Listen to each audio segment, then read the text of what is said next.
Sir मैं पूछा कि वो आप नोट्स दोगे इसके कि हमसे वो जो अंडरलाइन करवाए वो लिखना है।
Sir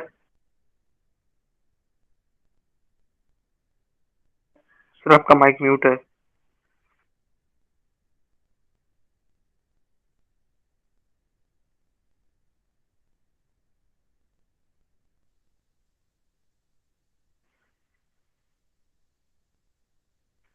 sir hello. आप जो अंडरलाइन करवाते हो वो हमें नोट्स में लिखना है ना। हाँ बस वही है, नहीं तो नोट्स नहीं भी लिखना है अगर हाँ तो सर। उसमें भी कोई टेंशन नहीं है। लेकिन आपके टेक्स्ट बुक में ये सब चीजें मेंशन होनी चाहिए, क्या आप हाँ सर। लिखने में टाइम वेस्ट करने का भी ऐसा कोई मीनिंग नहीं है।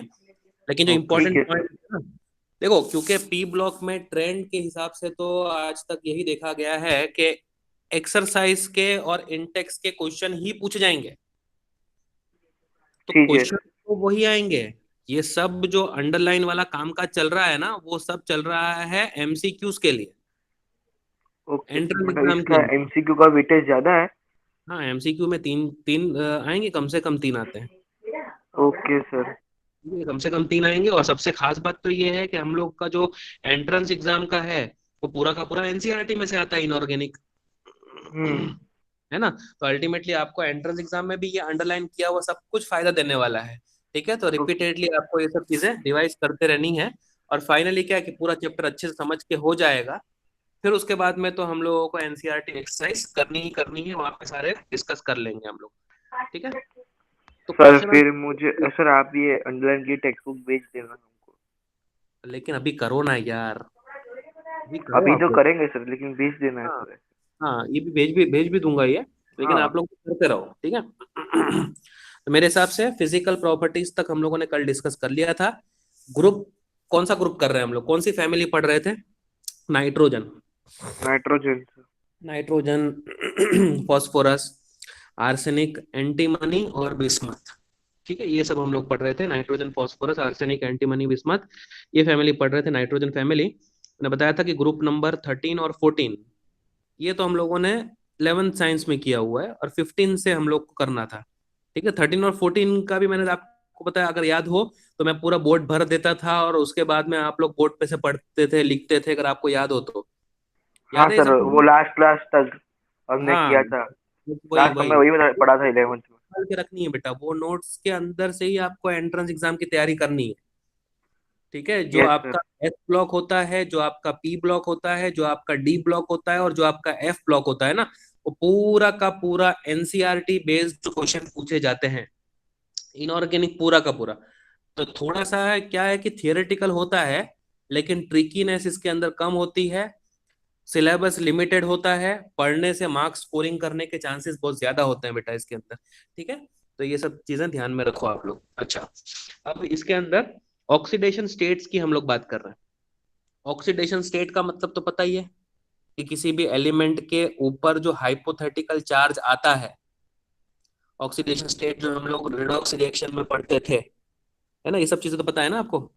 तो इसके अंदर जो कॉमन ऑक्सीडेशन स्टेट है वो हमेशा याद करना है आपको। -3 होती है,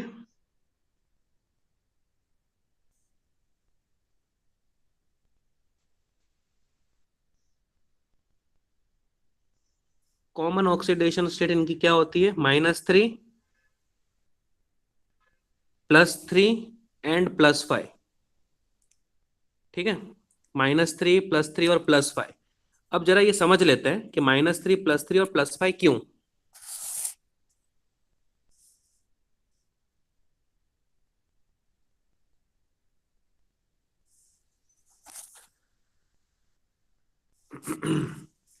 नाइट्रोजन है,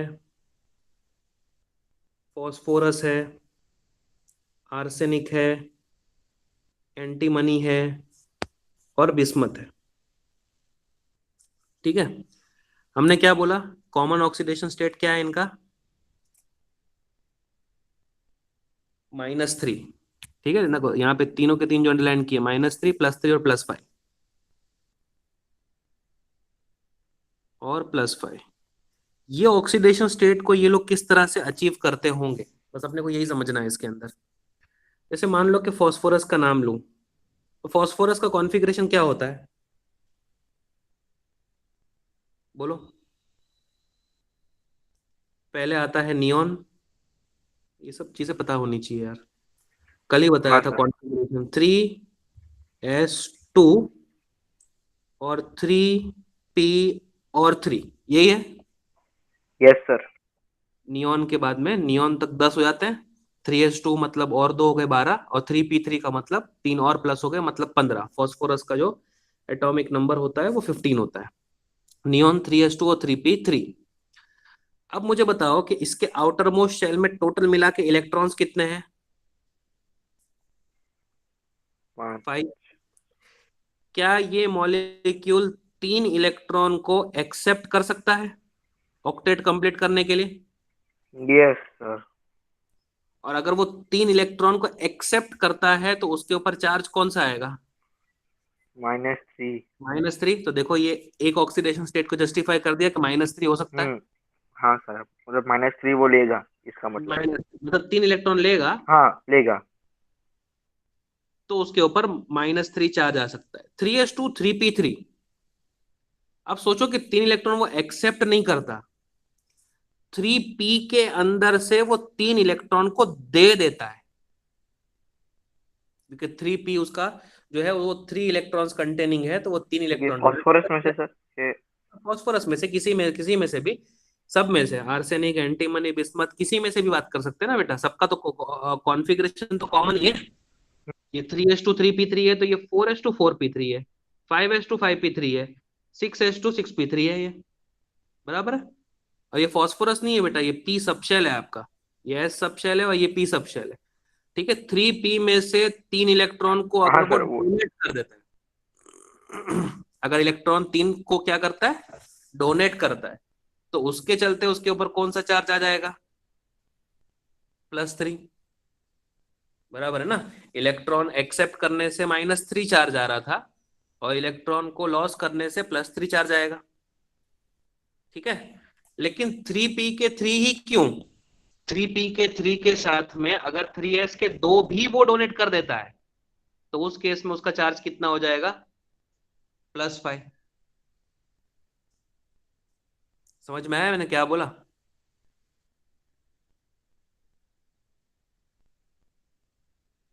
तो इनका जो कॉमन ऑक्सीडेशन हाँ सर। स्टेट, -3 हो सकता है, +3 हो सकता है, +5। अच्छा मुझे बताओ, क्या आपने कभी ये pH3 सुना है? ये। देखो जैसे NH3 होता है वैसे pH3 भी तो हो ही सकता है। हाँ हो ही सकता है क्योंकि आप माइनस सोचो है कि इसमें तो हो फॉस्फोरस सकता है के सर। ऊपर कितना चार्ज है? एक H के ऊपर कितना चार्ज? +1। एक एच के ऊपर मतलब +3 चार्ज है फॉस्फोरस पे। नहीं, H के ऊपर -3। +1 है, हाँ -3। हाँ क्योंकि एच, हाँ एच के ऊपर +1 है। तो देखो, ओके सर। -3 की पॉसिबिलिटी है कि नहीं? है ना। यस सर है। क्या आपने कभी PCl3 सुना है? यस सुना है सर, यूज भी एक किया है। क्लोरीन -1 तो 3 क्लोरीन के ऊपर। -3 मतलब +3 चार्ज होगा उसका प्लस फॉस्फोरस का। ये +3 भी सुन लिया आपने। क्या आपने कभी PCl5 सुना है? यस सर सुना हाँ है। क्लोरीन के ऊपर -1 तो 5 क्लोरीन 5 के ऊपर -5 तो फॉस्फोरस के ऊपर +5, देखो +5 +5 भी। चार्ज। ठीक है, तो जो नाइट्रोजन की फैमिली है वो कॉमन जनरल ऑक्सीडेशन स्टेट कौन से शो करती है? -3, +3 और +5। तो बस यही स्टेटमेंट का मीनिंग था यहाँ पर, कि देखो यहाँ पे क्या लिखा है, the common oxidation state of this element are -3, +3 and +5। बोलो, इतना समझ आ गया? Yes sir. है ना? देखो इसमें ऐसा लिखा है कि -3 ऑक्सीडेशन स्टेट को शो करने की tendency top to bottom decrease होती है। -3, देखो बहुत गहरा है ये, अगर समझने जाओ तो। Tendency to exhibit -3 oxidation state decreases down the group. ठीक है, बट ड्यू टू छोड़ो, आप मुझे बताओ कि क्यों -3 ऑक्सीडेशन स्टेट शो करने की tendency top to bottom decrease होती है? सर मैं बोलूँ? बोल बेटा। Sir top to bottom metallic character increase होता है ना, तो वेरी गुड बेटा, metallic. Top to bottom metallic character बढ़ते हैं। And metals are electropositive. Metal हमेशा इलेक्ट्रॉन को डोनेट करके अपने ऊपर पॉजिटिव चार्ज लाना चाहते हैं। तो -3 की टेंडेंसी क्या हो जाएगी? डिक्रीज। बराबर है ना? ठीक है। अब इसके अंदर हाँ एक सर। और चीज है, इसके अंदर एक और चीज है। देखो ये बहुत इंपॉर्टेंट है। ये stability of +5 oxidation state decreases and that of +3 state increases down the group. और इसको इनर्ट पेयर इफेक्ट बोलते हैं। ये मैंने आपको समझाया है जब हम लोग 11th में इनऑर्गेनिक केमिस्ट्री कर रहे थे, तो यहाँ पे मैंने ये वर्ड समझाया है, inert pair effect. Inert pair effect क्या होता है ये? मतलब देखो, दो चीजें हैं, -3, +3 और +5, ये इनका जनरल है। लेकिन जैसे आप ऊपर से नीचे की तरफ जाओगे तो -3 शो करने की टेंडेंसी कम हो जाएगी, क्योंकि मेटालिक कैरेक्टर बढ़ रहे हैं। लेकिन +5 की भी स्टेबिलिटी कम होती है। +5 की स्टेबिलिटी भी कम होती है। और उसका रीजन, हायर में जो प्लस ऑक्सीडेशन स्टेट होता है ना, जैसे +5 इसमें, उसके उसकी stability top to bottom decrease होती है। तो उसका रीजन तो सिर्फ एक ही है, due to inert pair effect. अब ये इनर्ट पेयर इफेक्ट होता क्या है, बस अगर आपको ये समझ में आ गया तो ये ऑक्सीडेशन स्टेट में आपको यही तीन चीजें मालूम होनी चाहिए। Due to inert pair effect क्या है? इनर्ट, इनर्ट का मतलब, इनर्ट का मतलब क्या होता है? इनर्ट। Non reactive. हम्म। पेयर का मतलब जोड़ी, नॉन रिएक्टिव जोड़ी। और एटम के अंदर जोड़ी में तो खाली इलेक्ट्रॉन होते हैं। सही कह रहा हूं? तो इनर्ट पेयर इफेक्ट, ऐसा पेयर जो इनर्ट है, वो आपको देखना है। और इसी के लिए मैंने आपको समझाया था कि +5 बनता कैसे। देखो -3 कैसे बना था? 3 इलेक्ट्रॉन को एक्सेप्ट करने से। +3 कैसे बना था? 3 इलेक्ट्रॉन को डोनेट करने से। +5 कैसे बना था? 3 और साथ में और 2 इलेक्ट्रॉन को डोनेट करने से। जैसे मैंने आपको कॉन्फ़िगरेशन लिख के बताया, तो वो कॉन्फ़िगरेशन क्या था? 3s2 और 3p3। यही था ना, 3s2 और 3p3। अब अगर मैंने p के अंदर से, अच्छा एक काम करो, ऑर्बिटल डायग्राम बना के भी दिखाता हूँ।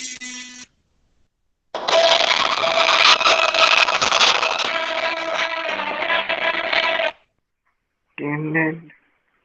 हाँ जी सर। हाँ, तो अभी वो एक्सेप्ट करने वाला करना है। अभी वो रिक्वेस्ट भेजने वाला है, कि फोन करके बोलना पड़ेगा उसको? अच्छा, भेज देगा तो एक्सेप्ट कर लो, है ना? हाँ हाँ, ठीक है।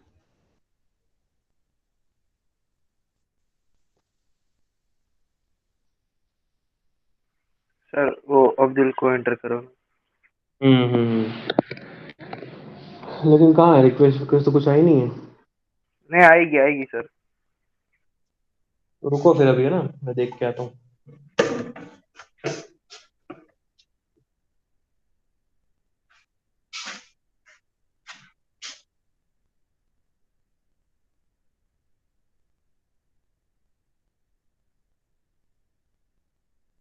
जल्दी बोल उसको बेटा, जल्दी भेजने के लिए बोल। हाँ सर।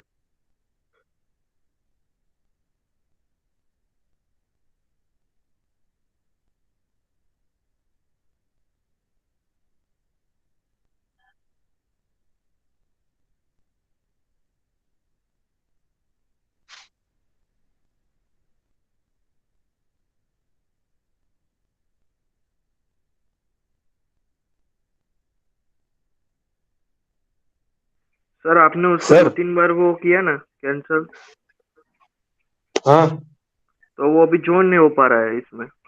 हाँ सर, तो ऐसा क्या आ रहा करना है है कि not allowed to join this फिर? मीटिंग। तो उसका क्या सॉल्यूशन है फिर? वही तो। नई मीटिंग। सर वो दूसरे आईडी से ट्राई कर रहा है सर, क्योंकि हाँ तो उसमें आपने डिक्लाइन तो एक ही आईडी को किया होगा ना। हाँ, रुक रुक, आया है कुछ।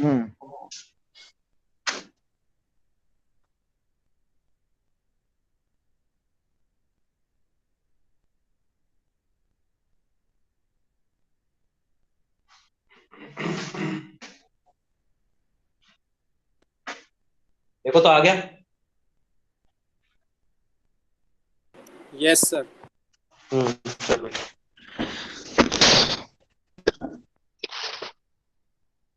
हाँ, तो क्या कह रहे थे हम लोग यहाँ पे? हाँ, इनर्ट पेयर इफेक्ट की बात कर रहे थे हम लोग, है ना। देखो 3s2 मतलब ये दो, और 3p, 1, 2 और 3। ठीक है। देखो +3 ऑक्सीडेशन स्टेट तक तो हम कैसे पहुंचेंगे? ये इलेक्ट्रॉन दे दिया, ये इलेक्ट्रॉन दे दिया, और ये इलेक्ट्रॉन दे दिया। लेकिन जैसे जैसे हम लोग टॉप से बॉटम की तरफ जाते हैं, वैसे वैसे ये जो अंदर का जो ये सब शेल है 3s, जो कि पेयर ऑफ इलेक्ट्रॉन है, ये क्या बनता चला जाता है? इनर्ट। मतलब इनर्ट बनता चला जाता मतलब क्या? वो रिलक्टेंसी शो करता है बॉन्डिंग में पार्टिसिपेट करने के लिए। हाँ सर। तो इनर सबशेल के जो इलेक्ट्रॉन होते हैं वो रिलक्टेंसी शो करें बॉन्डिंग में पार्टिसिपेट करने के लिए। तो हम लोग बोलेंगे अगर ये बॉन्डिंग में पार्टिसिपेट ही नहीं करेगा तो +5 ऑक्सीडेशन स्टेट तक हम पहुंच सकते हैं क्या? नहीं। +5 तक पहुंचने के लिए तो पांचों के पांच इलेक्ट्रॉन का डोनेट करना जरूरी है। अभी तो हमने 3 ही डोनेट किए थे, लेकिन ये दो तो ना कह रहे हैं कि हम नहीं डोनेट करेंगे, क्योंकि हम क्या बन चुके हैं? इनर्ट पेयर बन चुके हैं। हमारी साइज जैसे जैसे बड़ी हो जाएगी वैसे वैसे हम लोग रिलक्टेंसी शो करेंगे बॉन्डिंग में पार्टिसिपेट करने के लिए। तो सिर्फ +3 ही इस केस में स्टेबल है। ठीक है। +5 शो करने की टेंडेंसी क्या हो जाती है? कम। इस इफेक्ट को हम लोग बोलते हैं इनर्ट पेयर इफेक्ट। बोलो समझ में आया? तो जैसे जैसे हम लोग टॉप टू बॉटम जाएंगे, हायर ऑक्सीडेशन शो करने की टेंडेंसी कम होती चली जाती है, और इसी इफेक्ट को हम लोग बोलते हैं इनर्ट पेयर इफेक्ट। बोलो एकदम क्लियर है? बोलो बोलो, चलो फटाफट बोलो। तो कॉमन ऑक्सीडेशन स्टेट क्या क्या है? -3, +3 +3 एंड और +5। +5। -3 को शो करने की टेंडेंसी टॉप टू बॉटम कम होती है, क्योंकि metallic character top to bottom बढ़ते हैं। अब मेटालिक कैरेक्टर बढ़ेंगे तो नेगेटिव ऑक्सीडेशन स्टेट तो वो नहीं शो करेंगे ना, उसकी शो करने की टेंडेंसी कम हो जाएगी। और +3 और +5 में भी +5 को शो करने की टेंडेंसी टॉप टू बॉटम कम होती है, और उसके लिए क्या इफेक्ट बोला गया है? Inert pair effect. बोलो क्लियर है यहां तक? हाँ ना, बोलो बेटा यस फटाफट। सर। यस सर, मेरा क्लियर क्लियर है है। ना? चलो। हाँ, तो अब इसके अंदर नाइट्रोजन +1 भी शो कर सकता है, +2 भी शो कर सकता है, बहुत सारे। तो इतना सब कुछ हमको याद करने की जरूरत नहीं है। अब इसके अंदर एक चौथी चीज, जो पहली पहली चीज क्या थी? कॉमन ऑक्सीडेशन स्टेट, ये वाला। दूसरी क्या थी? -3 का कम होना। तीसरी चीज क्या थी? +5 का कम होना। और चौथी और इंपॉर्टेंट चीज ये है कि जो नाइट्रोजन है, it is restricted to a maximum covalency of 4। Nitrogen कभी लाइफ में 5 बॉन्ड नहीं बना सकता। नाइट्रोजन हमेशा ही मैक्सिमम में मैक्सिमम 4 बॉन्ड वो बना सकता है, मतलब अपना ऑक्टेट वो कभी भी एक्सपांड नहीं कर सकता। ये चौथा इंपॉर्टेंट पॉइंट है इसके अंदर, और इसका रीजन बता सकते हो कि ऐसा क्यों? देखो, आपने NH3 सुना है, तो इसमें इसकी कोवैलेंसी कितनी है? 3 बॉन्ड बनाए उसने। और आपने ये भी सुना ही है, इतना केमिस्ट्री हमने पढ़ा है, NH4+, तो उसके अंदर मैक्सिमम कोवैलेंसी कितनी है? 4। नाइट्रोजन 4 हाइड्रोजन से बॉन्ड बना रहा है, ठीक है, तो मैक्सिमम कोवैलेंसी 3-4 हो सकती है, 4 से ज्यादा कभी नहीं हो सकती। इसका मतलब 5 तो कभी भी नहीं हो सकती। ऐसा क्यों? तो नाइट्रोजन का कॉन्फ़िगरेशन देखते हैं। तो नाइट्रोजन का कॉन्फ़िगरेशन क्या होता है? 1s2, 2s2 और 2p क्या? 3। तो 2s के अंदर ये 2 इलेक्ट्रॉन है, और 2p के अंदर ये 1, ये 2 और ये 3। वैलेंस बॉन्ड थियरी क्या कहती है? कि जितने अनपेयर्ड इलेक्ट्रॉन रहेंगे आपके पास में, आप उतने बॉन्ड बना सकते हो, यही कहती है ना। तो अनपेयर्ड इलेक्ट्रॉन कितने हैं इसके पास में? 3। तो इसका मतलब नाइट्रोजन कितने बॉन्ड बना सकता है? 3। नाइट्रोजन हाइड्रोजन हाइड्रोजन हाइड्रोजन, और ये जो 2 इलेक्ट्रॉन है वो यहां पे प्रेजेंट रहते हैं ऐसे।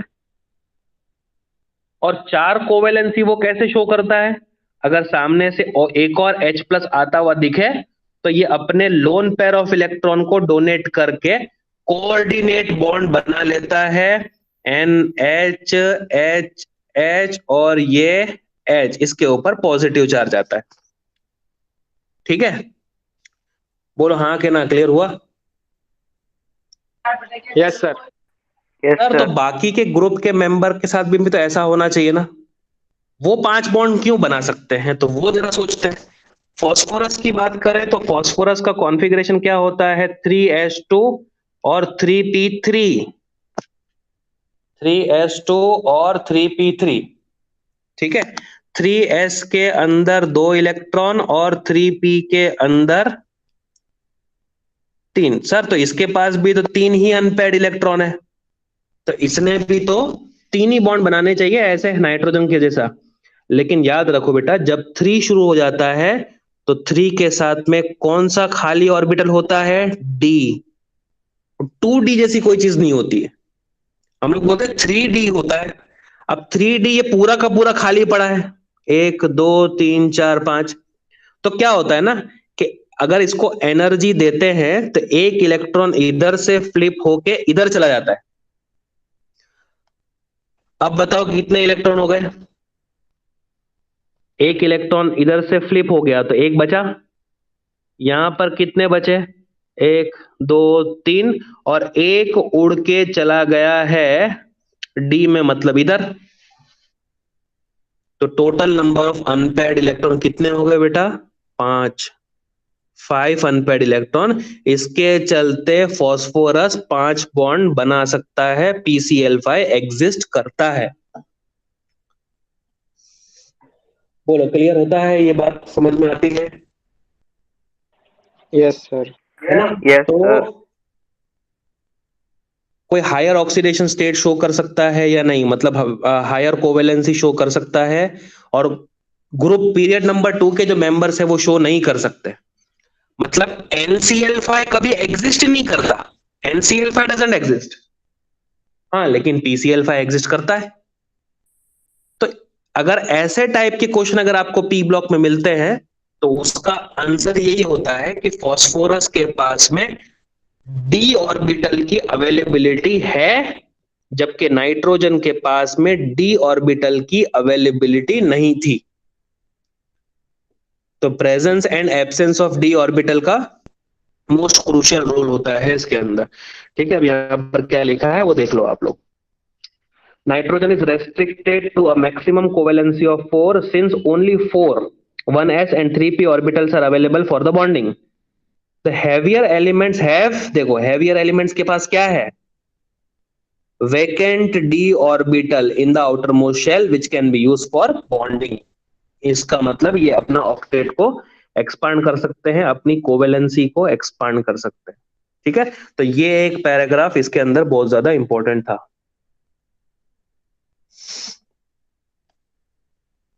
ठीक है, क्लियर हुआ? तो ये 4 पॉइंट आपको अच्छे से समझ में आने चाहिए बेटा। ठीक है, अच्छा अब है एनामोलस प्रॉपर्टीज ऑफ नाइट्रोजन। जो पीरियड नंबर 2 के एलिमेंट्स होते हैं ना, वो अपने ग्रुप से थोड़ी प्रॉपर्टीज अलग शो करते हैं। इनको ही हम लोग बोलते हैं anomalous properties of nitrogen. Nitrogen period number 2 का मेंबर है। नाइट्रोजन के नीचे फास्फोरस, आर्सेनिक, एंटीमनी, बिस्मथ आता है। तो किस तरह से नाइट्रोजन बाकियों से अलग होता है, ये कुछ पॉइंट्स अपने को जमा करने हैं यहाँ पे।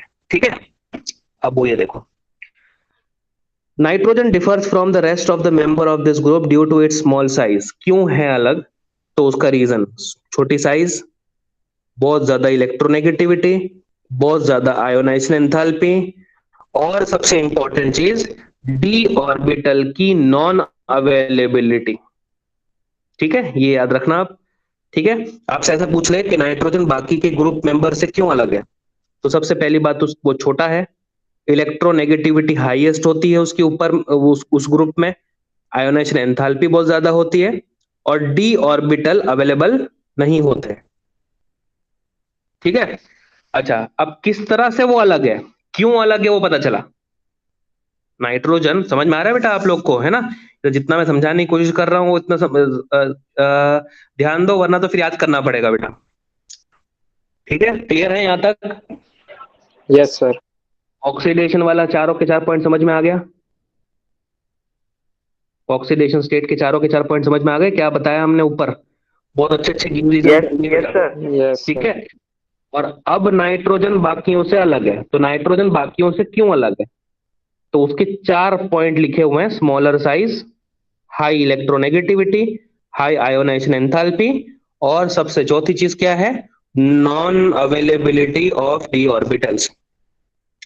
अब है ना, नाइट्रोजन के पास एक यूनिक एबिलिटी है, क्या करने की, पी पाई मल्टीपल बॉन्ड्स बनाने की, ये अवेलेबिलिटी।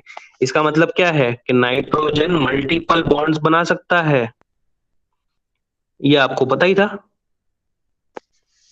नाइट्रोजन का N2 का स्ट्रक्चर तो सबको पता था ना, एक सिग्मा और 2 पाई। Yes sir. एक सिग्मा बॉन्ड है और 2 पाई बॉन्ड बनाता है वो। ठीक है, बाकी के जो ग्रुप मेंबर है ना, वो सारे के सारे सिंगल बॉन्ड बनाते हैं।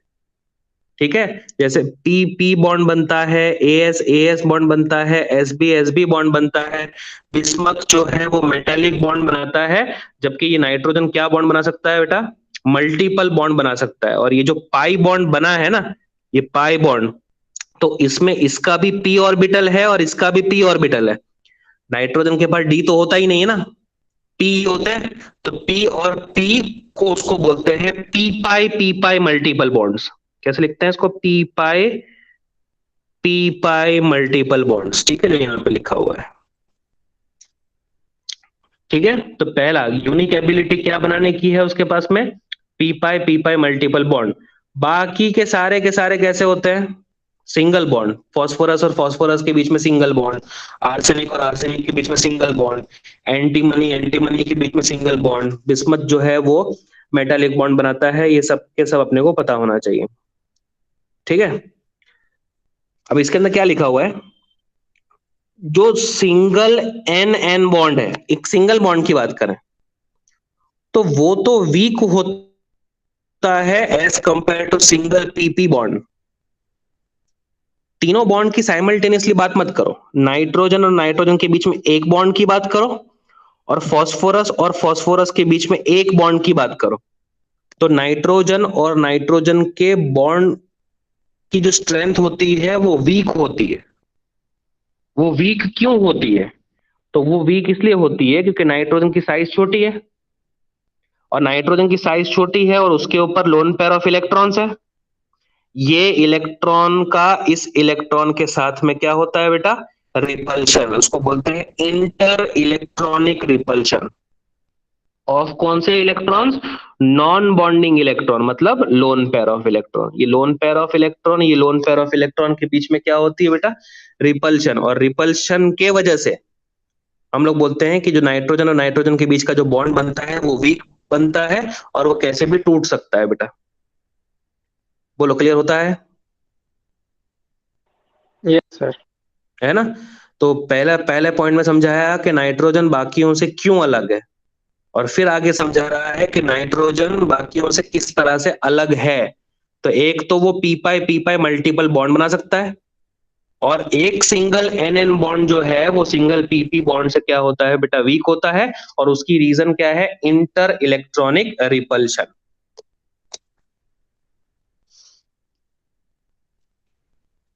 क्या करें?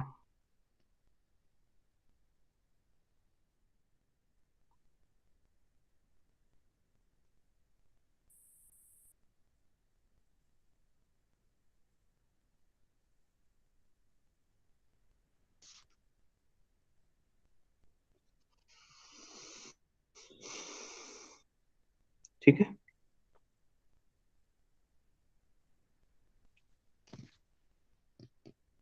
चलो आगे।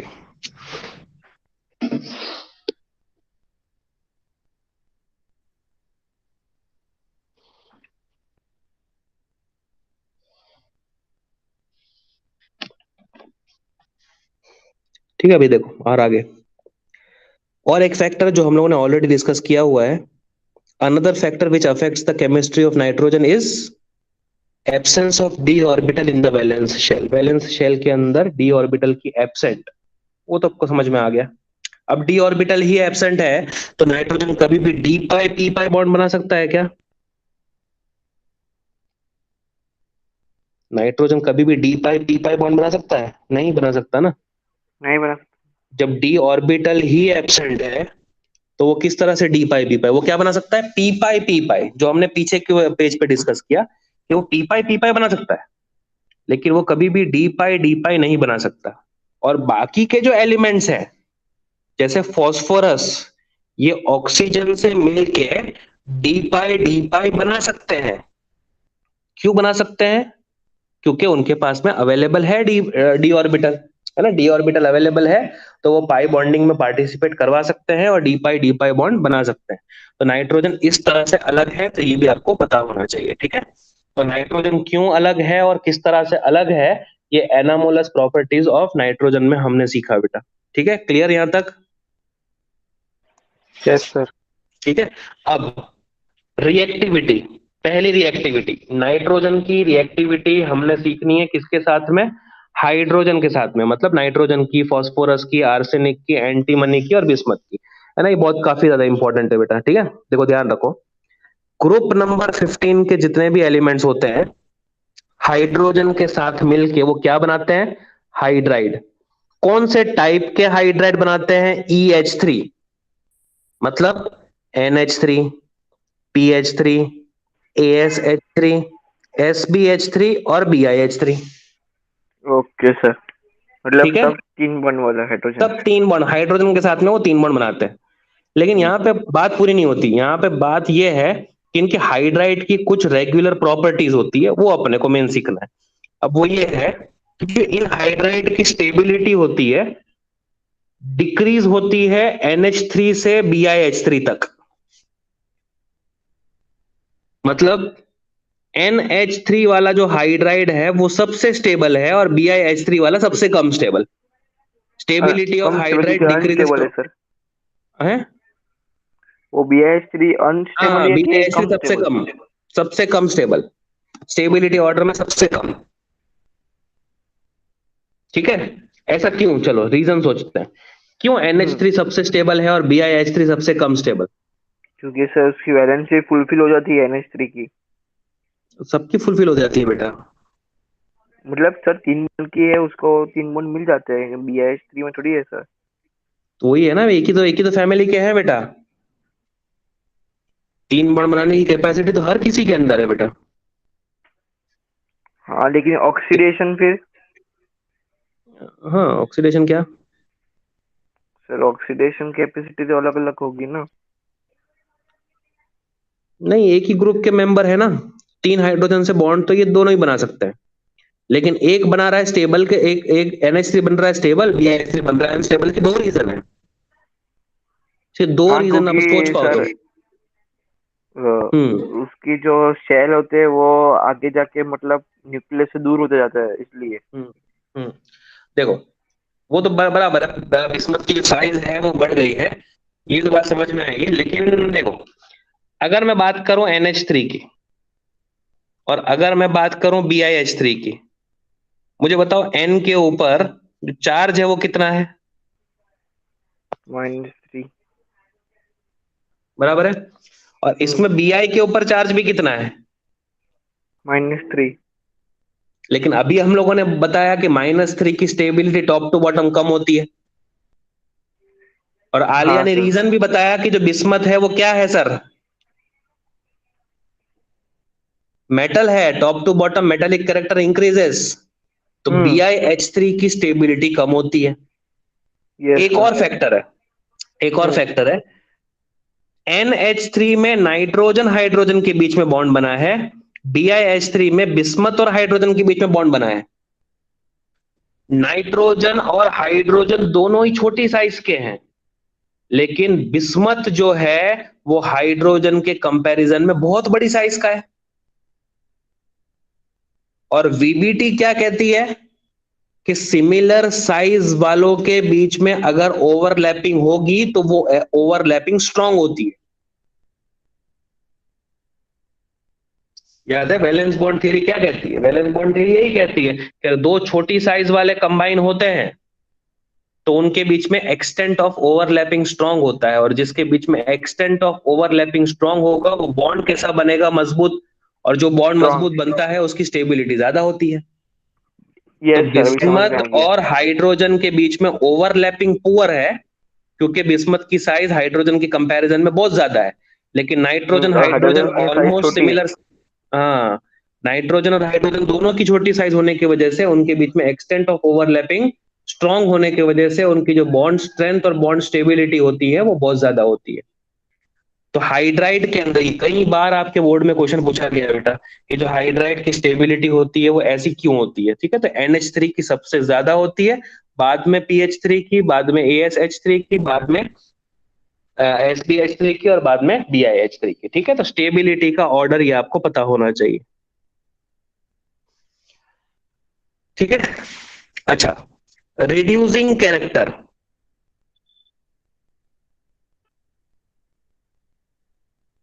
इंक्रीजेस। अमोनिया जो है वो माइल्ड रिड्यूसिंग एजेंट है, जबकि BiH3 एक स्ट्रॉन्गेस्ट रिड्यूसिंग एजेंट है। ये सोच सकते हो क्यों? रीजन तो मैंने बता दिया। किसी को रिड्यूस करने का मतलब क्या देना बेटा? अगर मुझे किसी को रिड्यूस करना है तो मैं क्या दूंगा उसको? हाइड्रोजन। अरे हाँ ना, बोलो कुछ। अगर मुझे किसी को रिड्यूस करना है तो मुझे उसको हाइड्रोजन देना है, तभी तो मैं अच्छा रिड्यूसिंग एजेंट कहलाऊंगा। Yes sir. अब बोल रहा है कि NH3 जो है वो माइल्ड रिड्यूसिंग एजेंट है, जबकि BiH3 स्ट्रॉन्ग रिड्यूसिंग एजेंट है। ऐसा क्यों? रीजन मैंने अभी बताया। NH3 में नाइट्रोजन और हाइड्रोजन के बीच में ओवरलैपिंग कैसी है? स्ट्रॉन्ग है कैसी सर। है? स्ट्रॉन्ग है। तो नाइट्रोजन हाइड्रोजन को छोड़ेगा क्या? नहीं। नहीं। नाइट्रोजन जब हाइड्रोजन को छोड़ेगा ही नहीं तो वो दूसरों को देगा किस तरह से? और जब देगा ही नहीं तो माइल्ड रिड्यूसिंग एजेंट ही तो हुआ। Yes sir. अच्छा, Bi और H की बात करें तो बिस्मत और हाइड्रोजन के बीच में ओवरलैपिंग कैसी है? वीक। वीक। और जो चीज ओवरलैपिंग वीक कर रही है वो टूटेगी जल्दी, यस सर। और टूटेगी जल्दी तो H जल्दी देगी। और अगर H को जल्दी से डोनेट कर दे तो हम लोग तो यही बोलेंगे ना, अच्छा रिड्यूसिंग एजेंट हुआ। अरे हाँ ना, यस बोलो सर। कुछ। तो इसका मतलब अगर आपसे पूछे कि स्टेबिलिटी सबसे ज्यादा किसकी, तो NH3 की। स्टेबिलिटी सबसे कम किसकी, तो BiH3 की। BiH3। लेकिन अगर आपको पूछे कि रिड्यूसिंग कैरेक्टर, रिड्यूसिंग एजेंट सबसे बुरा कौन, तो NH3। और रिड्यूसिंग एजेंट सबसे अच्छा कौन, स्ट्रॉन्गेस्ट कौन, तो BiH3। Yes, sir. समझ में आ रहा है आपको, है ना, समझ में आ गया। Yes, sir. और जो Yes, बेसिसिटी sir. का ऑर्डर होता है, बेसिसिटी का ऑर्डर वो भी इसी तरीके का होता है। ये बेसिसिटी का ऑर्डर दिया हुआ था जो कि स्टेबिलिटी में भी चल गया हम लोग को। तो बेसिसिटी का मतलब क्या होता है, बेसिसिटी का मतलब कोई अच्छा बेस है। लुईस बेस का डेफिनेशन क्या है, Lewis base, what is how do you define Lewis base?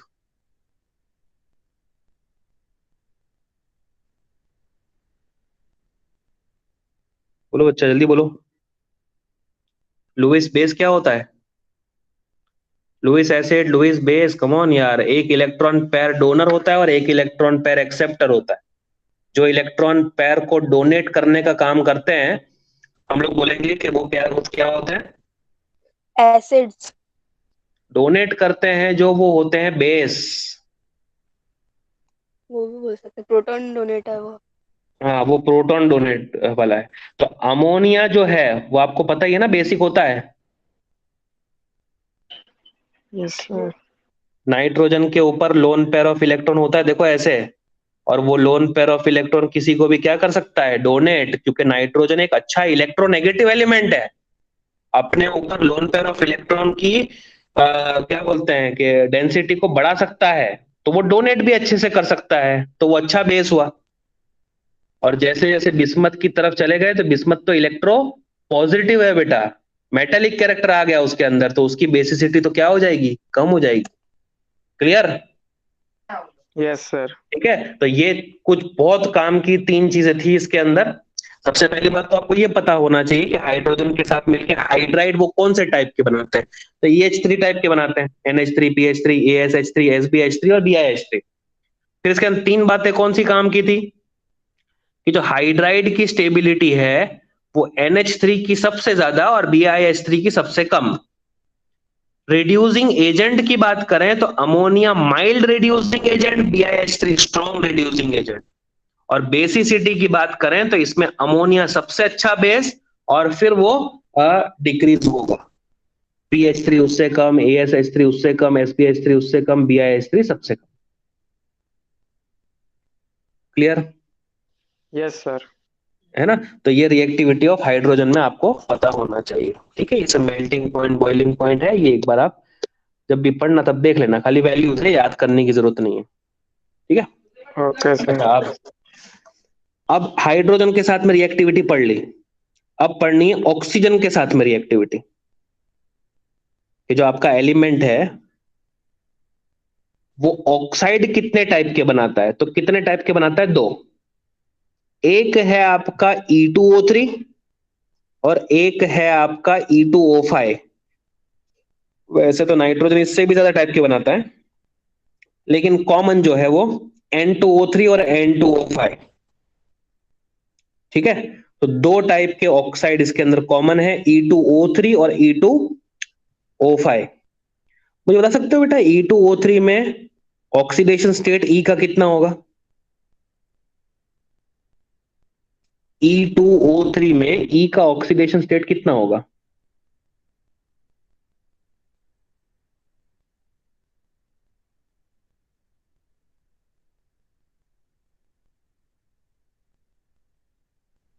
Sir +6। Plus +6। E2O3 में +6 होगा पागल। अरे माइनस वो होता है ना ऑक्सीजन का। कैसे निकालते हो यार ऑक्सीडेशन E2O3? E का अपने को चाहिए तो X ले लिया। ऐसे X। कितने E है, तो 2। 2 एक O प्लस का कितना, -2। ऐसे कितने हैं, 3 इक्वल टू 0। तो 2x - 6 equal to 0, x equal to 6 divided by 2 is equal to कितना हो जाएगा, सर 3। मैंने 2 ई का ही बोला था। क्या? E2 का ही बोला था, मतलब मैंने एक ई का नहीं बोला था। ना ना, तो एक E का ही बोलना है आपको, +3। हम्म। ठीक है, एक एलिमेंट का ना, सिंगल एलिमेंट की बात करेंगे बेटा, +3। और ऐसे ही E2O5 भी है। तो आपको तो ये पता चल ही गया होगा ना, +3 ऑक्सीडेशन स्टेट तो शो करते ही ये एलिमेंट्स, याद है कि नहीं? Yes, oxygen sir. के साथ में जब कंबाइन होंगे तो +3 भी शो कर सकते हैं, +5 भी शो करते हैं, शायद +5 आता होगा इसके अंदर, देख लो। E2 का मतलब 2x, हाँ सर, एक 5 O है। का -2 तो 5 का कितना हो गया, -10, तो x कितना आ गया बेटा, 5, है ना? तो जो Yes, ये sir. फैमिली ऑक्साइड बनाती है वो दो टाइप के हैं, एक है आपका E2O3 और दूसरा है आपका E2O5। ठीक है, याद रखने का इसके अंदर कि जो हायर ऑक्सीडेशन स्टेट के ऑक्साइड होते हैं, मतलब कौन से वाले, E2O5 वाले, वो ज्यादा एसिडिक होते हैं as compared to lower oxidation state वाले। ठीक है, अगर E2O5 आपको बना के दे और E2O3 और E2O5 बना के दे तो उसमें पूछ ले कि ज्यादा एसिडिक कौन है, तो हायर ऑक्सीडेशन स्टेट वाला हमेशा बेटा ज्यादा क्या होता है, एसिडिक होता है। ठीक है, ये वाला पॉइंट हमने ये पढ़ा। तो oxide in the higher oxidation state of the element is more acidic than that of lower oxidation state. ठीक है, there Yes, sir. acidic character decreases down the group। ये बता सकते हो क्यों? एसिडिक कैरेक्टर की जो स्ट्रेंथ होती है, हाँ, अगर सेम एलिमेंट के दो ऑक्साइड बना के दे आपको, एक में वो +3 का हो और एक में वो +5 का हो, तो आपको पूछे कि कौन सा बेहतर ऑक्साइड है, तो +5 वाला, दैट इज फॉर श्योर। हाँ, लेकिन अगर आपको टॉप टू बॉटम कंपैरिजन करने को दे दे कि एक नाइट्रोजन का ऑक्साइड, एक फास्फोरस का है, एक आर्सेनिक का है, एक एंटीमनी का है और एक बिस्मथ का है, तो इसके अंदर आप एसिडिटी को कंपेयर करें तो आपको यह पता होना चाहिए कि top to bottom acidic character जो है वो डिक्रीज होता है। सबसे ऊपर वाले का ऑक्साइड सबसे एसिडिक होता है और नीचे वाले का ऑक्साइड एसिडिक ना होकर इनफैक्ट बेसिक बन जाता है वो। ऐसा क्यों? तो यहाँ पे लिखा हुआ भी है कि नाइट्रोजन और फास्फोरस वाले के प्योरली एसिडिक होते हैं, आर्सेनिक और एंटीमनी वाले के एम्फोटेरिक होते हैं, जबकि जो बिस्मथ वाला होता है वो प्रीडोमिनेंटली क्या होता है, बेसिक होता है। ऐसा क्यों? एसिडिक कैरेक्टर क्यों डिक्रीज होते हैं? एसिडिक कैरेक्टर डिपेंड किस पे करते हैं बेटा? नॉन मेटालिक कैरेक्टर के ऊपर डिपेंड करते हैं। आपको 11th में मैंने पढ़ाया है कि नॉन मेटल के ऑक्साइड्स हमेशा एसिडिक इन नेचर होते हैं और मेटल के ऑक्साइड्स हमेशा बेसिक इन नेचर होते हैं। Yes, sir. याद है ना? तो top to bottom metallic character बढ़ते हैं तो नॉन मेटालिक कैरेक्टर क्या होते हैं, डिक्रीज। जो सबसे ऊपर रहते हैं वो अच्छे नॉन मेटल, जो नीचे रहते हैं वो अच्छे मेटल। बिस्मथ एक मेटल है तो उसका ऑक्साइड तो बेसिक होगा ना, और जो ऊपर रहता है नाइट्रोजन एक नॉन मेटल है तो उसका ऑक्साइड तो एसिडिक इन नेचर होगा। तो टॉप टू बॉटम हम लोग बोले एसिडिटी क्या होती है, डिक्रीज, तो बेसिसिटी क्या होती है, इंक्रीज। बोलो क्लियर? Yes, sir. अब आगे बढ़े, रिएक्टिविटी टुवर्ड्स हेलोजन। ठीक है ना, हेलोजन दो टाइप के बनते हैं, आपको बता दिया मैंने, PCl3 PCl5 ऐसे टाइप के। तो EX3 और EX5। नाइट्रोजन जो है वो बेचारा पेंटा हेलाइड नहीं बना सकता, उसकी रीजन हमने लिखी हुई है, non availability of D orbital. बराबर है बेटा? ठीक है ना, फजान्स रूल के हिसाब से जो पेंटा हेलाइड्स होते हैं ना वो ट्राई हेलाइड के कंपैरिजन में ज्यादा कोवेलेंट होते हैं, कोवेलेंट कैरेक्टर उसके अंदर ज्यादा होते हैं। ठीक है ना, जो जितना ज्यादा कैटायन को, फजान्स रूल वगैरह हम लोगों ने केमिकल बॉन्डिंग में देखा था बेटा। तो पेंटा हेलाइड है मतलब हायर ऑक्सीडेशन स्टेट वाला है तो वो ज्यादा कोवेलेंट होता है। मतलब सिंपल सा है बेटा कि PCl5 और PCl3 में आपसे पूछे कि ज्यादा कोवेलेंट कौन है, तो बोलने का PCl5। जितनी ज्यादा कोवेलेंसी होगी हम लोग बोलेंगे कोवेलेंट कैरेक्टर भी उतने ही ज्यादा होंगे। है ना। पेंटाहेलाइड्स आर मोर कोवेलेंट देन ट्राइहेलाइड्स।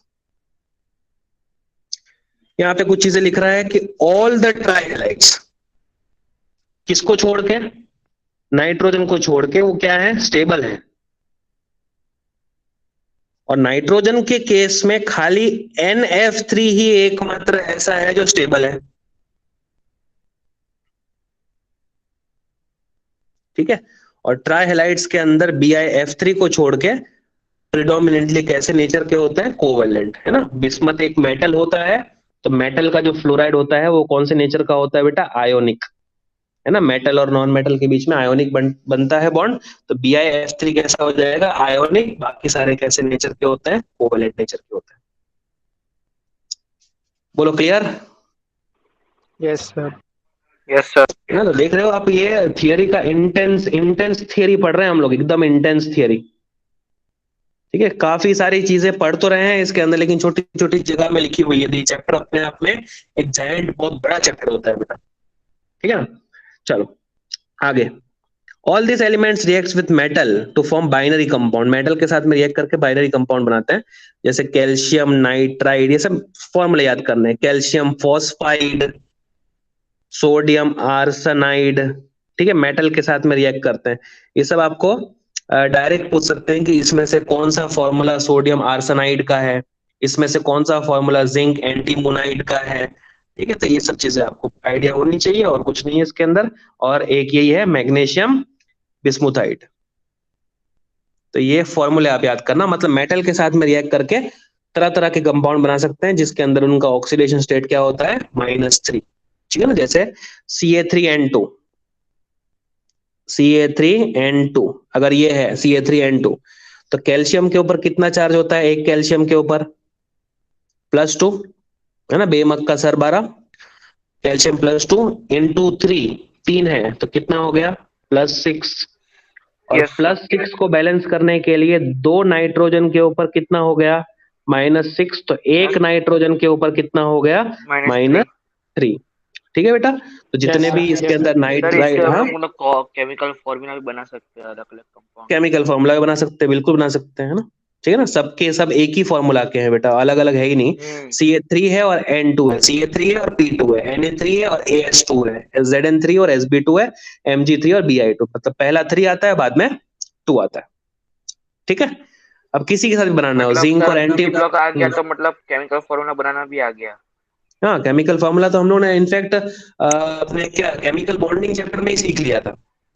हाँ ठीक सर, है, लेकिन अभी कोई भी हो जाएगा तो मतलब हो जाएगा बराबर। हो जाएगा, डेफिनेटली डेफिनेटली, है ना। चलो, तो ये अपना पार्ट यहाँ पे कंप्लीट हुआ। ठीक है। अब देखो कुछ एग्जाम्पल्स वगैरह दिए हुए हैं, देख लो जरा। बोलता है nitrogen exhibit +5 oxidation state is does not form pentahalide. Pentahalide वो नहीं बना सकता, है ना। पेंटाहेलाइड क्यों नहीं बना सकता, उसकी रीजन मैंने आपको बता दी है बेटा, उसमें सॉल्यूशन में भी लिखा हुआ है, it does not have d orbital. ठीक है। तो ये एग्जांपल नंबर 7.1 7.2 पढ़ लेना आप लोग। Yes, sir. इंटेक्स क्वेश्चन में पूछा है कि व्हाई आर पेंटाहेलाइड्स मोर कोवेलेंट, है ना। जितना ज्यादा ऑक्सीडेशन स्टेट होता है बेटा, पजांस रूल के हिसाब से कोवेलेंट कैरेक्टर उतने ही ज्यादा होते हैं बेटा। ठीक है। Why is BiH3 the strongest reducing agent, ये तो मैंने अभी डिस्कस किया आपसे। Bi और H के बीच में जो ओवरलैपिंग होती है वो वीक होती है, वो अपना हाइड्रोजन जल्दी डोनेट करता है, इसलिए वो स्ट्रॉन्गेस्ट रिड्यूसिंग एजेंट होता है। देखा, तो ऐसे टाइप के क्वेश्चन भी हमने पढ़ लिया। 7.1 7.2 ये दोनों के दोनों आ गए, है ना। अब हमारी बारी देखो, अब हमने ग्रुप नंबर 15 को ओवरऑल स्टडी किया, ओवरऑल स्टडी कर लिया। Nitrogen, phosphorus, arsenic, antimony, bismuth के हाइड्रोजन के साथ में रिएक्ट करके क्या बनाते हैं, ऑक्सीजन के साथ में रिएक्ट करके क्या बनाते हैं, हेलोजन के साथ में रिएक्ट करके क्या बनाते हैं, उनका डिक्रीजिंग ऑर्डर, उनका इंक्रीजिंग ऑर्डर, उनका रिड्यूसिंग कैरेक्टर, ये सब कुछ एक साथ में पढ़ा। अब हमको इंडिविजुअल कंपाउंड्स को डिस्कस करना है। जैसे नाइट्रोजन से एक है डाई नाइट्रोजन,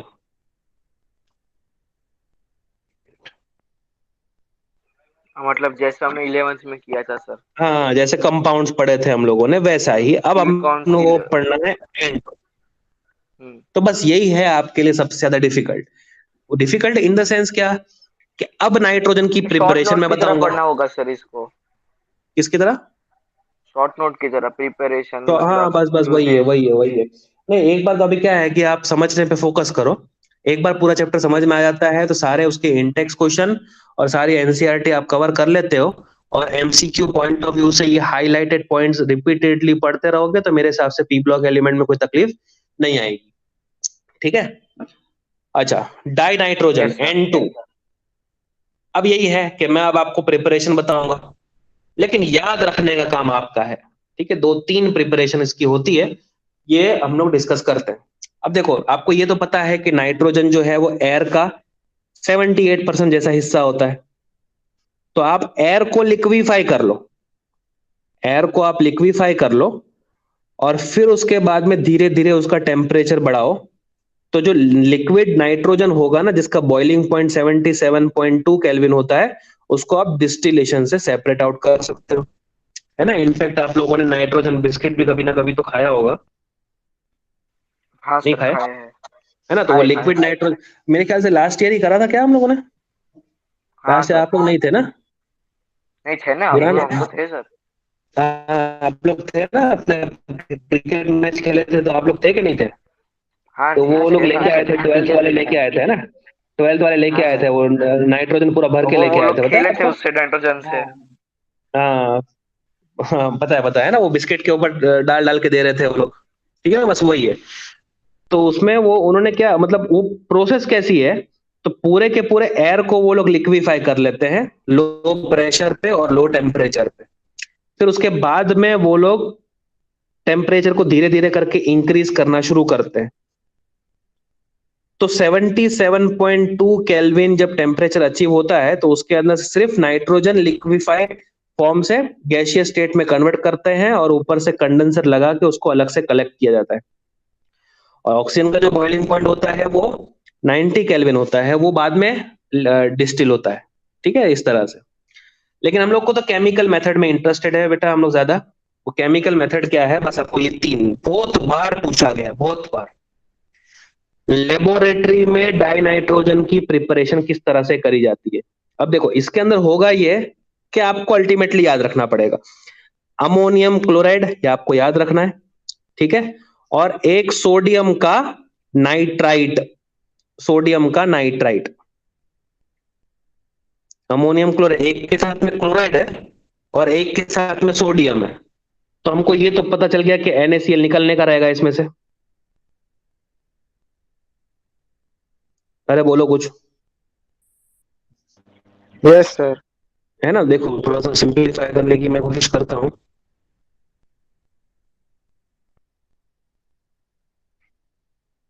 ठीक है, एक सोडियम के साथ में लेना है,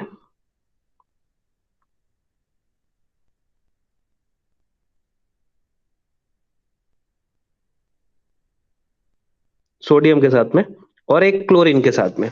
तो NaCl तो हम ऐसे ही निकाल देंगे पहली फुर्सत में।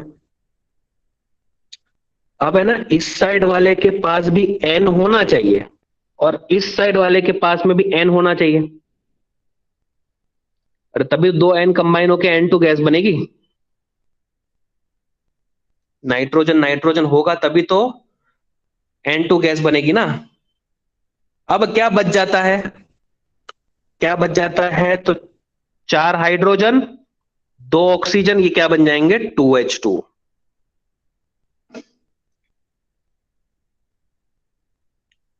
बोलो, Yes, sir. क्लियर है ये? तो इस तरह से आप लोग याद भी रख सकते Yes, हो। sir. एक का क्लोराइड है और एक का सोडियम, सोडियम का नाइट्राइड NO2, और अमोनियम क्लोराइड मतलब NH4। तो 2 नाइट्रोजन मिलके N2 गैस बना देंगे, NaCl से कंबाइन होके NaCl बना देगा। 4 हाइड्रोजन और 2 ऑक्सीजन मिलके 2H2O भी बना देंगे। तो इस तरह से ये रिएक्शन अपनी कंप्लीट। लेबोरेटरिकल मेथड जो है वो ये है। ठीक है, अब इसके अंदर है ना, गिव रीजन के फॉर्म में पूछ सकता है आपसे, तो ये इसको मैं अंडरलाइन करके रखता हूं। ये केम की इस रिएक्शन में, ये वाली रिएक्शन में क्या बोल रहा है कि स्मॉल अमाउंट ऑफ NO और HNO3, नाइट्रिक ऑक्साइड और नाइट्रिक एसिड भी बनते होंगे एज एन इम्प्योरिटी। तो ये इम्प्यूरिटी को रिमूव करने के लिए, remove by passing the gas through aqueous sulphuric acid containing potassium dichromate. ठीक है, ये काम करना है हमको। अगर बाई चांस NO और HNO3 की इंप्यूरिटी प्रेजेंट है तो ये पर्टिकुलर गैस को आपने पास करना है सल्फ्यूरिक एसिड के एक्वस सॉल्यूशन से जिसके अंदर पोटेशियम डाइक्रोमेट हो। पोटेशियम डाइक्रोमेट ये इंप्यूरिटी को अपने ऊपर एब्जॉर्ब कर लेता है और इसके चलते हमारी जो नाइट्रोजन गैस है वो प्यूरिफाई हो जाती है। ठीक है, तो दो नाम है, aqueous sulphuric acid containing potassium dichromate. ठीक है, याद रहेगा बेटा? ये क्या पढ़ Yes, रहे हैं हम sir. लोग? फर्स्ट प्रिपरेशन ऑफ नाइट्रोजन, जो कि लेबोरेटरिकल मेथड है। ठीक है, ये सब रिएक्शन है, ये आपको बाहर करनी पड़ेगी बेटा, कोई चॉइस नहीं है आपके पास। फिर दूसरा क्या है? अमोनियम डाइक्रोमेट ही ले लेते हैं हम लोग। आपने ये सुना है ना, K2Cr2O7? Yes, sir. अब K की जगह पे NH4 है बस खाली, NH4 twice Cr2O7, ammonium dichromate हो गया। बराबर है? Yes, sir. अच्छा, अब बताओ कि हम ये कर क्यों रहे हैं? नाइट्रोजन गैस प्रिपेयर करने के लिए। अब नाइट्रोजन 2 आ गए, इसके अंदर से निकाल दिया उसको अलग से। ठीक है, कितने हाइड्रोजन बचे? 4 2 8, ये वाले। Yes, sir. 8 हाइड्रोजन इसके अंदर के कितने ऑक्सीजन को ले लेंगे? 4, और क्या बन जाएंगे? 4 H2O। और जो बचा 4 हाइड्रोजन देने के बाद में Cr2O3, उसको अलग कर दिया इसमें से। बोलो बेटा, क्लियर है? जितना हो सकता है उतना मैं Yes, अपनी sir. तरफ सिंप्लीफाई कर रहा हूं। आफ्टर ऑल आपको फिर याद तो करना ही पड़ेगा। ठीक है, जितना मेरे से पॉसिबल है उतना मैं कर पा रहा हूं, है ना? और Yes, एक sir. Last but not list, barium azide से हम लोग बना सकते हैं। बेरियम अजाइड, इसमें से बेरियम को सेपरेट कर देने का, और N32 है तो ये 3N2 गैस के फॉर्म में इसमें से रिलीज हो जाता है। तो बेरियम एजाइड से बेरियम को सेपरेट करके नाइट्रोजन गैस को रिमूव करा जा सकता है इसके। ठीक है, तो that was about preparation of die nitrogen. Die nitrogen gas की ये प्रिपरेशन हो गई 3। एक तो अमोनियम क्लोराइड और NaNO2 के साथ रिएक्शन करवा लो। एक उसके अंदर खास याद क्या रखना है कि इंप्यूरिटी होगी NO और HNO3 की, तो उस गैस को aqueous solution of sulphuric acid से पास करना है जिसके अंदर पोटेशियम डाइक्रोमेट हो। बराबर है? Yes, और sir. अमोनियम डाइक्रोमेट को भी हीट करके आप निकाल सकते हो, या बेरियम एजाइड का थर्मल डिकम्पोजिशन करवा के भी आप इसके अंदर से नाइट्रोजन गैस को प्रिपेयर कर सकते हो बेटा। क्लियर? Yes, sir. अब है ना प्रॉपर्टीज। आपको प्रॉपर्टीज याद करनी है, प्रॉपर्टी तो याद ही करनी है, और तो कुछ ऑप्शन नहीं है अपने पास। कलरलेस है, ऑर्डरलेस है, टेस्टलेस है, नॉन टॉक्सिक है, उसके 2 स्टेबल आइसोटोप होते हैं, N14 N15। पानी के अंदर इनकी सॉल्युबिलिटी बहुत कम होती है, सिर्फ 23.2 cm³ 1 लीटर में ये डिसॉल्व होते हैं, इतने टेम्परेचर और इतने प्रेशर पर। लो फ्रीजिंग पॉइंट होता है, लो बॉइलिंग पॉइंट होता है। ठीक है, बहुत ही ज्यादा इनर्ट होती है रूम टेम्परेचर पर, लेकिन इनकी रिएक्टिविटी को बढ़ाया जा सकता है अगर टेम्परेचर को इंक्रीज करेंगे तो। ठीक है, it directly combines with some metal, कुछ मेटल के साथ में कंबाइन होके नाइट्राइट्स वगैरह। हाँ बोलो। सर हाँ बोलो बेटा, बोलो बोलो, मैं सुन रहा हूँ। सर आज के लिए इतना ही रखते हैं। खत्म हो गया बेटा, लास्ट पेज है, हो गया तक। हाँ सर, ओके सर। ठीक है, बस ये खाली देखना है और कुछ नहीं है। ठीक है, मुझे मालूम है कि थियोरेटिकल है, लेकिन क्या करें बेटा, है ना? स्कोरिंग चैप्टर है, बड़ा आपकी चैप्टर है, आवाज तो कट थोड़ा रही सा। है सर, इसलिए। नहीं नहीं नहीं, मेरी आवाज नहीं cut. Hello hello hello hello. आपकी आवाज कट नहीं रही सर, है। अभी नहीं कट रही, बाकी कभी कभी कटती है सर, बहुत कटती है। हाँ, तो वो तो भी नेटवर्क इशू हो सकता है कभी कभी। ठीक है ना, चलो करें, इसको कंप्लीट कर लेते हैं। हाँ सर, ठीक यस है, सर। हाँ ठीक है। सर तो वैसे देखो क्या होता है कि हाँ सर। नाइट्रोजन और नाइट्रोजन के बीच में ट्रिपल बॉन्ड होने की वजह से 3 बॉन्ड प्रेजेंट है, इसको तोड़ना बहुत डिफिकल्ट है बेटा। तो क्या होता है, ये इनर्ट होता है, रेदर इनर्ट, है ना? नाइट्रोजन हमारे सराउंडिंग में कितनी अवेलेबल है, कभी वो रिएक्ट कर रही है क्या किसी के साथ में? नहीं तो कैसी है, रूम टेम्परेचर पे इनर्ट है। हाँ लेकिन रिएक्शन कराया जा सकता है कि उसको हीट करेंगे, तो जैसे नाइट्रोजन की रिएक्शन लिथियम से करवा देंगे तो Li3n, नाइट्रोजन -3 ऑक्सीडेशन स्टेट में होगा, बस खाली ये याद रखना है आपको, ठीक है। मैग्नीशियम नाइट्रोजन से रिएक्ट करके Mg3n2 भी बना सकता है, ठीक है। तो इतना हम लोगों ने पढ़ा आज के लेक्चर में। अब उसके बाद में और भी केमिकल प्रॉपर्टीज हैं, यूजेस हैं, ये पेज से हम लोग नेक्स्ट लेक्चर में रखते हैं बेटा, ठीक है। यहाँ से हम लोग Yes, नेक्स्ट sir. लेक्चर में स्टार्ट करेंगे, यस Yes, सर। sir. ठीक है। तो अभी क्या Yes, करना है sir. आप लोग को, तो ये पढ़ के आना बेटा, हाँ है सर। ना। लास्ट Okay, क्लास में sir. फिर ऐसा Yes, नहीं sir. पूछना बेटा कि आप ये पढ़ेंगे सर, कैसे पढ़ना है, इसको क्या करना है, कैसे पढ़ेंगे, इसके एमसीक्यू कैसे करेंगे, किसमें से करो, ये करो वो करो। अरे सब कुछ मैं टेक्स्ट बुक में बता दूंगा, बस इसके अलावा और कुछ भी नहीं आएगा। नहीं सर, अभी तो ठीक है? समझ में आ गया है Yes, कहाँ से sir. करना है यस शुरू। सर। हाँ सर। हाँ चलो बहुत अच्छा। और चलो तो सर फिर ये हाँ, बाय। फोर्टनाइट बाय में कौन सा चैप्टर की टेस्ट है? फोर्टनाइट में पी ब्लॉक जितना होता है उतना रखते हैं, ग्रुप नंबर 15 हो जाएगा, ठीक है सर। Okay sir. ठीक है। Okay, group sir. नंबर 15 रख लेते हैं पूरा, है ना। चलो हाँ sir. Okay No sir, problem. Thank you sir. Okay sir. Bye sir. Okay. Thank you sir. Thank you sir, bye sir. Bye sir, thank you sir. Bye बेटा। Bye sir.